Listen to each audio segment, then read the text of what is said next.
Joining me now for analysis is Jeff Moon, the president of China-Moon Strategies. He's also a former assistant U.S. trade representative for China.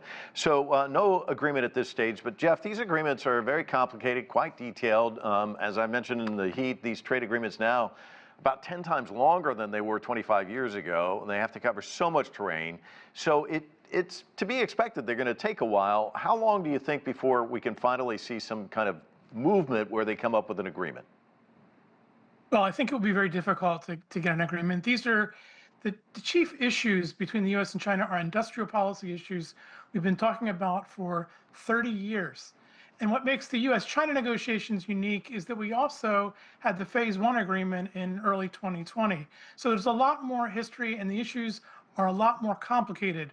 One thing that I thought was interesting about the talks today was that Secretary Bessent said that this is the third of 3 rounds in 3 months. He said that the original talks focused on rare earths, but now they're talking about broader issues. And He Lifeng mentioned that as well. So it sounds like they are talking about some of these industrial policy issues that are out there, and that's the key. Unless industrial policy is addressed in an agreement, then whatever agreement they have is just a Band-Aid that will not address the infection that really affects the entire bilateral relationship. And it appears that they are moving toward a summit this fall. Summits in U.S.-China relations are action-forcing events, so that could be a very positive way to get some momentum to really get serious about an agreement. Okay, but you've been involved in these sort of talks. How tough is it to put together a summit, and what has to take place before that? Very tough, and there's not a lot of time, and trade agreements usually take years, not days or weeks or even months. So it would be very tough to get things moving along.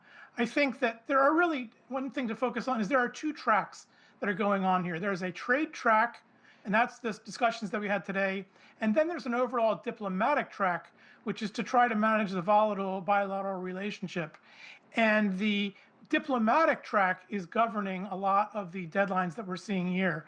So I think that tomorrow President Trump will approve the tariff extension for 90 days, and that extension will continue until the summit, which will probably happen in late October. And then at that time, I think that some kind of a deal will probably be announced. And what kind of deal, you say, might be announced in late October? What does that look like? Well, tough to say. Based on what we know already about how Trump has been operating, there will probably be tariffs announced, probably coming in around 30%. There will probably be Chinese purchases. There may be Chinese investments that are announced in the United States. The problem is finding Chinese investments the Chinese want to make that do not create strategic dependencies or leverage over the American supply chain. And then we get into the industrial policy issues that I alluded to. And then there's a whole grab bag of other sort of diplomatic related issues that could come up. And I would include in that fentanyl, because fentanyl is not a trade issue, rare earths, chips, maybe even TikTok, maybe even Panama Canal. There are a lot of issues out there, and they will need to work very quickly and very hard if they're going to get to the right result. Jeff, you kind of ticked off a lengthy laundry list that the U.S. wants. What does China want? I think China wants more access to U.S. technology and wants fewer tariffs, probably. All right. Jeff Moon joining us. Thank you so much for your analysis. Appreciate it.